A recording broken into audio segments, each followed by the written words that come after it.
Alors, porte ton attention sur tes pieds et dis-moi à quoi est-ce qu'ils ressemblent. Ce sont les pieds d'un homme. Je les Oui. vois avec la peau brunie par le soleil, des pieds plutôt grands, pieds nus, qui marchent sur le sable.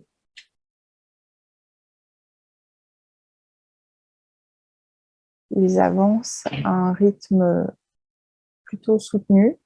L'homme marche assez rapidement. Il a quelque chose à faire. Est-ce que tu peux observer ton corps entier et me dire ce que tu portes? Je porte un pagne, torse nu,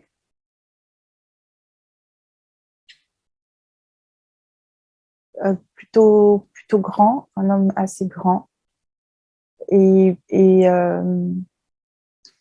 mince.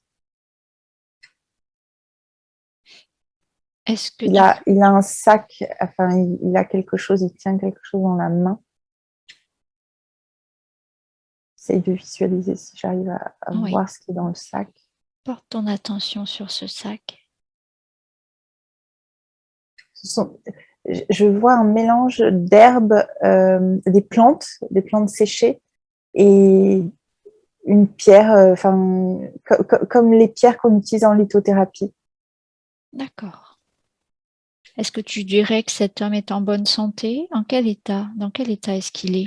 Et il est en bonne santé. Il dégage une énergie qui est forte. Oui. Je le ressens dans mon corps à moi.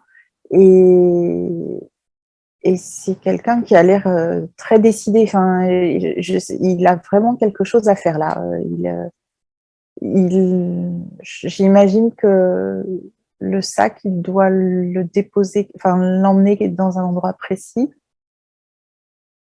Je vois qu'il a de l'eyeliner en fait, enfin les yeux soulignés de Maquillé? noir, oui, Oui. maquillés. À quoi est-ce que ça Et correspond, ce maquillage? Qu'est-ce que ça représente pour lui? c'est un rituel de beauté. C'est un code. Enfin, je vois que les hommes,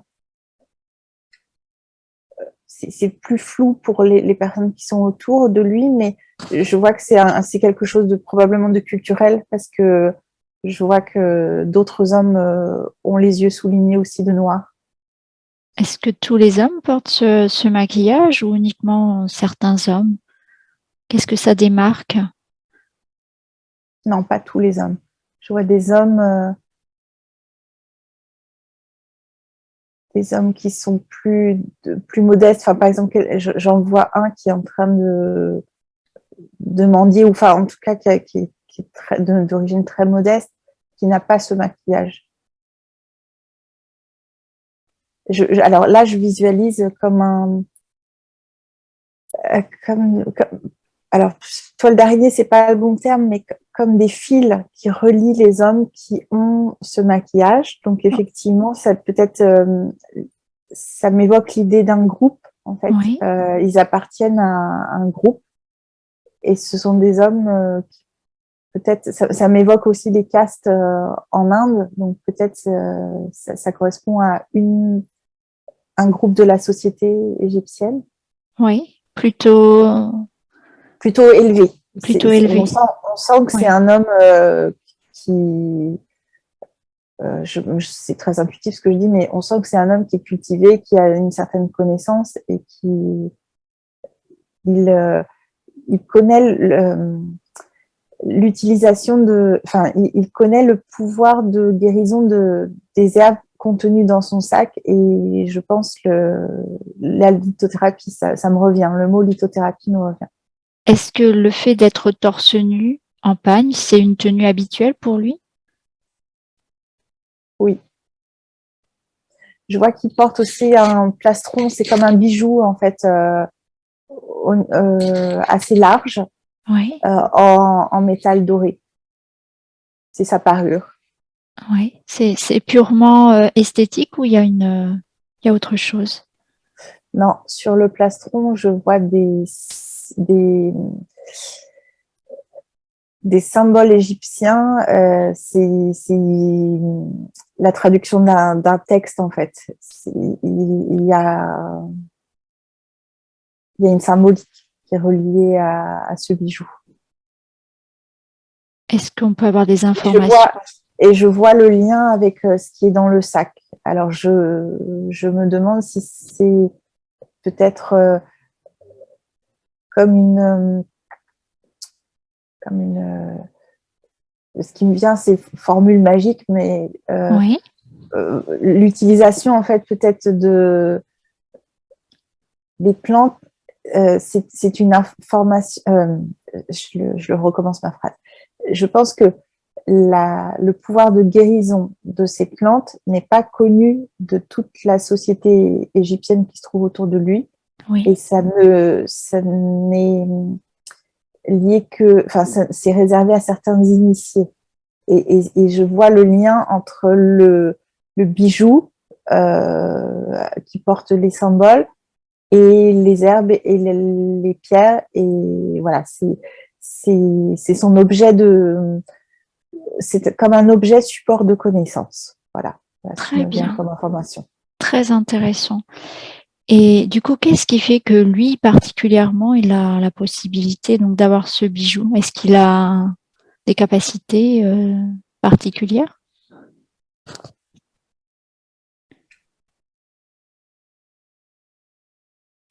J'entends, c'est l'élu. C'est quelque chose qui a été décidé dès qu'il était bébé, en fait. Quand il est arrivé au sein de cette société, tout le monde savait autour de lui qu'il avait cette connaissance. Et avant d'entendre c'est l'élu, j'ai entendu c'est Chantal.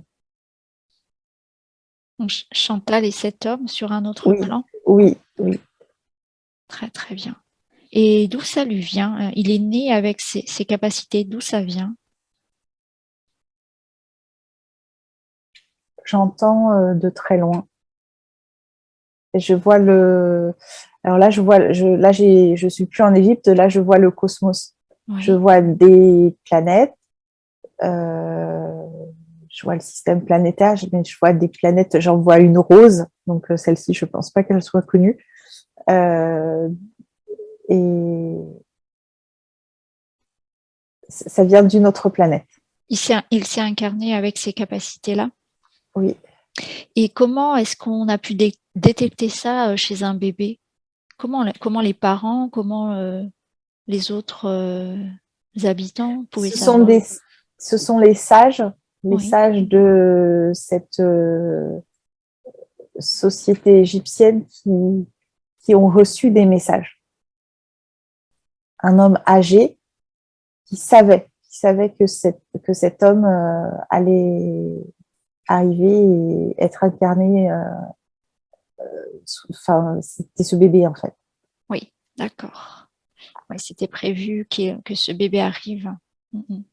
Il Et a reçu le message. Je visualise l'homme oui, âgé, le sage. Il était près du Nil, au bord du fleuve, et il a su. Il a reçu le message à cet endroit. très très bien, c'est très intéressant. Est-ce que tu peux nous en dire plus du coup sur les capacités avec lesquelles s'incarne cet enfant? Je vois un enfant qui est très rayonnant. C'est comme un enfant soleil. Je le vois gambader dans la nature. Enfin, il est vraiment quasiment tout le temps au bord du Nil. Je sens une connexion très très forte avec l'eau, le fleuve, le mouvement. Je le vois jouer avec des herbes, du papyrus. En fait, il fait des tressages. Oui, Je vois des choses très fines. Enfin, c'est un enfant qui est très agile de ses mains et il est connecté. Je crois qu'il a la capacité aussi de dialoguer avec les animaux. En tout cas, je vois une connexion avec les oiseaux. Il entend les messages des oiseaux. Enfin, il est en capacité de dialoguer avec les oiseaux. Je le vois, je vois que c'est un enfant qui a une énergie très forte, qui est très dynamique, qui court beaucoup, qui bouge beaucoup, qui, voilà, qui a une énergie vitale assez puissante. Et je le vois jouer aussi avec modeler de la boue. Et voilà, il s'amuse avec tout ce qui est autour de lui, en fait, qui est dans la nature. Et je le vois plutôt solitaire. Je le vois dans les scènes qui m'apparaissent là, il est toujours seul. Je ne le vois pas en interaction avec d'autres enfants. Est-ce que c'est un choix de sa part ou de son éducation? Euh, je ne sais pas répondre. Enfin, je pense qu'il est bien comme ça. Il se sent bien. Et Donc, il on- choisit voilà, d'aller seul dans la nature et il découvre en fait les trésors de la nature. en quoi c'est mieux pour lui d'être seul avec la nature, avec les animaux? Parce que ça développe ses capacités. Et ça développe son imagination aussi. Donc ses capacités, donc c'est la télépathie, c'est ça? Capacité de Euh, guérison? Capacité de guérison, capacité de, de connexion voilà, avec la nature. C'est quelque chose de très fort. Alors comment est-ce qu'il peut justement, comment est-ce que ça fonctionne chez lui? D'où ça part cette connexion? Comment il fait pour dialoguer avec la nature concrètement? Avec le cœur. C'est ce que j'entends, avec le cœur. Et je ressens moi mon cœur et des fils qui partent du cœur et qui sont reliés aux oiseaux. Et par rapport à à ses capacités de guérison, comment est-ce que ça fonctionne? Il, alors là, je vois un végétal qu'il tient dans ses mains et j'ai une image du végétal comme s'il l'observait au microscope. C'est comme si, ce que je comprends, c'est comme si cet homme égyptien avait la capacité à visualiser le tout petit, tout ce qui est microscopique, et il a la capacité quand il voit une plante, de d'avoir une perception en fait de ce qui se trouve dans la structure interne du végétal, ce que ne peuvent pas visualiser ses contemporains, et que ça lui donne une clé de lecture sur comment utiliser cette plante et comment est-ce qu'elle peut apporter du bien-être et guérir les personnes qui en ont besoin. Alors, est-ce que tu peux observer une scène dans laquelle il va guérir une personne et me décrire comment ça se passe?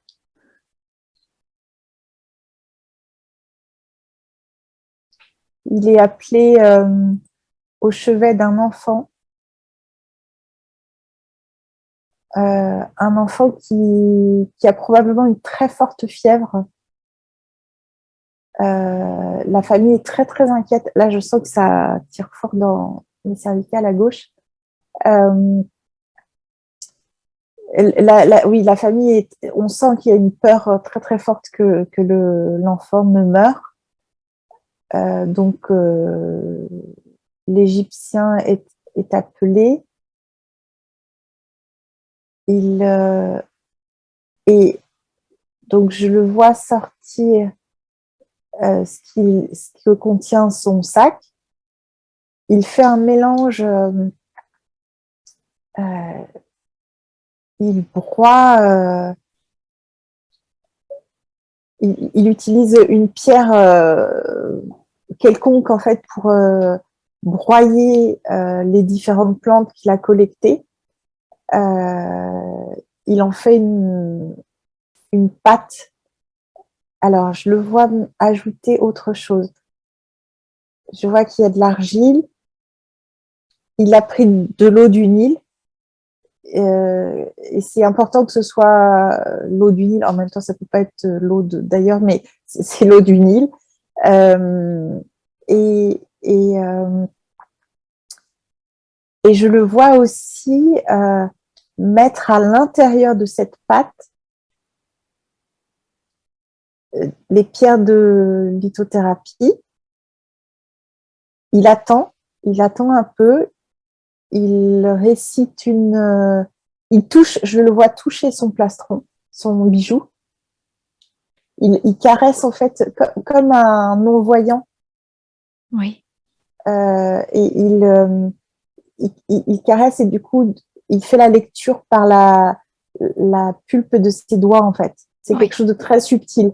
Et ça, en faisant ça, je vois à l'intérieur de sa tête comme les réseaux, les connexions neurologiques qui s'activent. Ça lui donne l'information. Je vois aussi qu'il place son autre main au-dessus de la préparation avec l'herbe et les pierres, comme s'il l'utilisait en magnétisme. En fait, je sens qu'il envoie de l'énergie. Et ensuite, ce qui a été préparé, il prend cette pâte, il la met dans un tissu, dans un linge, et je le vois appliquer le linge sur le front de l'enfant. D'accord. Et après, il pose sa main sur le crâne enfin, sur la fontanelle, en fait, de l'enfant. Et, et il agit aussi en envoyant de l'énergie. Et je vois petit à petit que l'enfant s'apaise, son corps se relâche. Et euh, la scène, l'atmosphère en fait autour de cet enfant change complètement. On sent que les adultes sont beaucoup plus apaisés. La peur qui était très présente, qui était comme une énergie noire très très lourde, se dégage. C'est comme des nuages en fait qui quittent un ciel très chargé. Enfin, il y a quelque chose qui se dissipe. D'accord, c'est très intéressant. Est-ce que tu peux te connecter du coup à ses mains et me dire d'où vient l'énergie de ses mains? Paume des mains. Et elle vient d'où cette énergie? Où Euh, est-ce qu'il la prend? c'est c'est Gaïa, Gaïa c'est la terre, ça lui vient, je visualise dans son corps en fait. C'est comme Oui. quand on fait un soin énergétique, on est connecté à la terre, ça circule dans le corps, et ça Hmm. passe par son corps à lui et je vois que ça sort par sa paume de main en fait. D'accord, donc c'est l'énergie de la Terre qui remonte Oui, le long de son oui, corps pour oui. sortir par ses paumes de main. Il est canal D'accord, d'énergie tout simplement. très bien. Donc énergie de la Terre. Ok, Mm. d'accord. Et par rapport à son plastron, d'où vient ce plastron qui est quand même assez particulier? Qui l'a créé? Je le visualise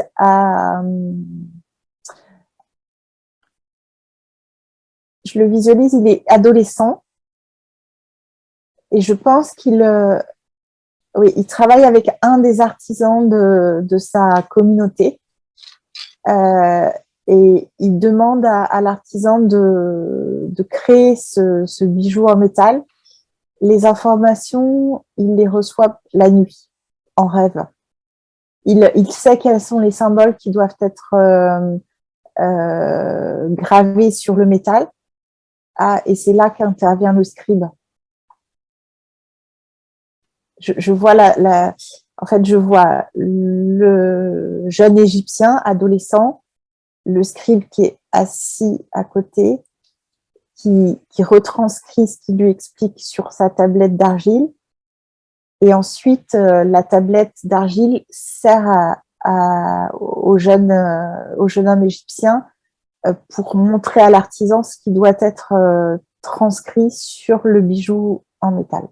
D'accord. Donc c'est canalisé pendant la nuit, donc il Oui, reçoit cette énergie. D'où ça vient? il est adolescent, je crois qu'il a, je sais pas, 14-15 ans. Et je vois que la nuit, euh, des fils, euh, des fils invisibles, enfin lumineux, sont reliés, enfin relient son cerveau Oui. avec. Ça va très très vite. C'est très puissant en fait. Ça traverse l'univers et ça va jusqu'à cette planète que je vois un peu dans des teintes de rose, rose. Je sais pas, ça me fait penser à de l'argile rose en fait, Ouais. la couleur de l'argile rose. Est-ce que tu aurais un nom pour cette planète qui te viendrait intuitivement? J'entends Rosa Spina. Voilà, j'ai ça comme complément d'information.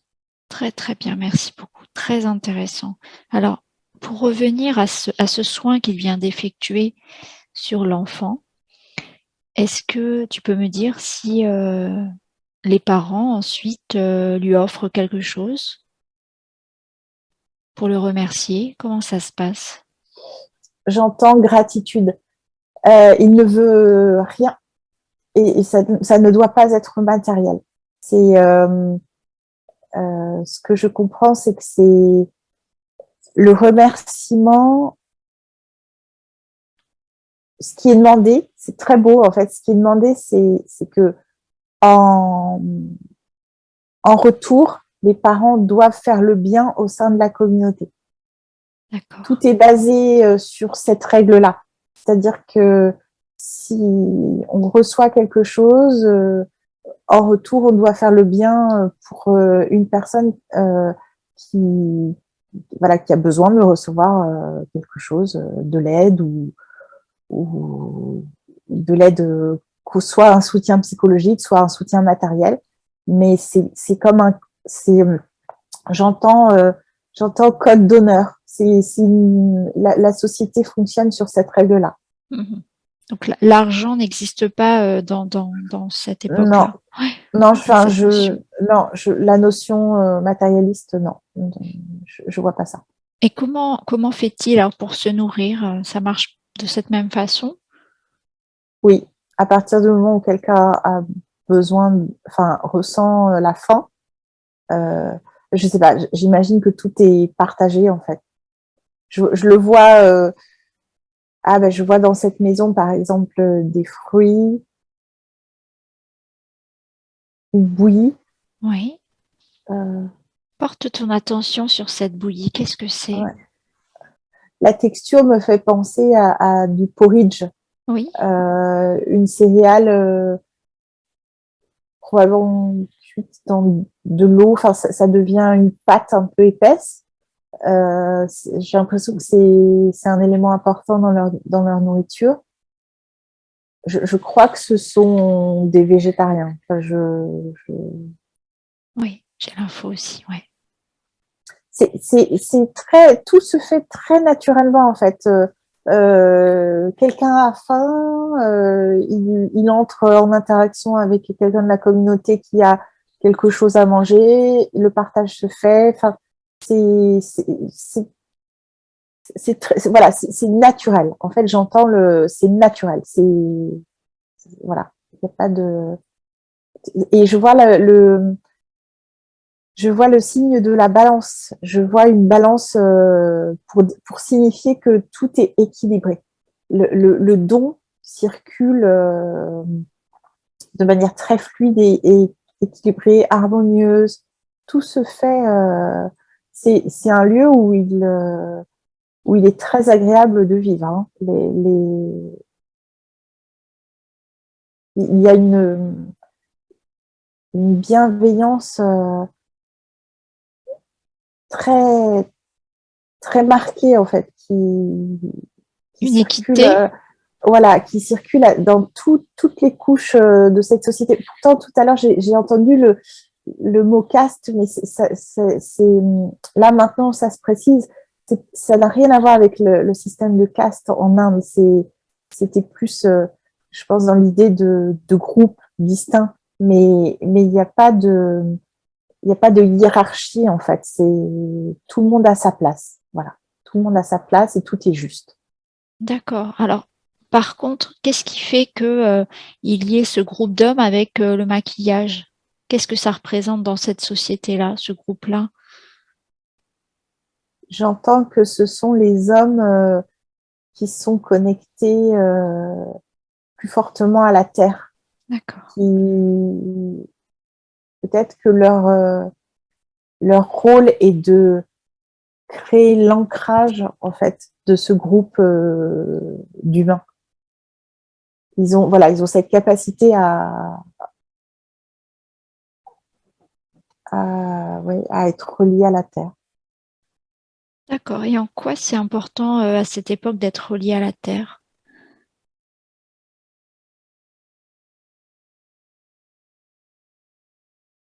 Parce que je vois que la connexion, la vitesse de connexion avec l'univers, avec Rosa Spina est tellement puissante que qu'il est nécessaire en fait pour que ces personnes restent incarnées dans dans leur corps d'Égyptiens et à cette période-ci de l'histoire et dans ce lieu, l'enracinement doit être fort.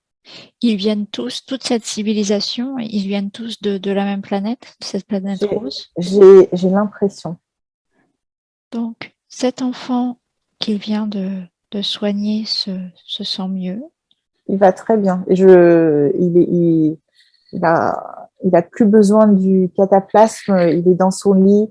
La couleur de sa peau est revenue, a repris des couleurs.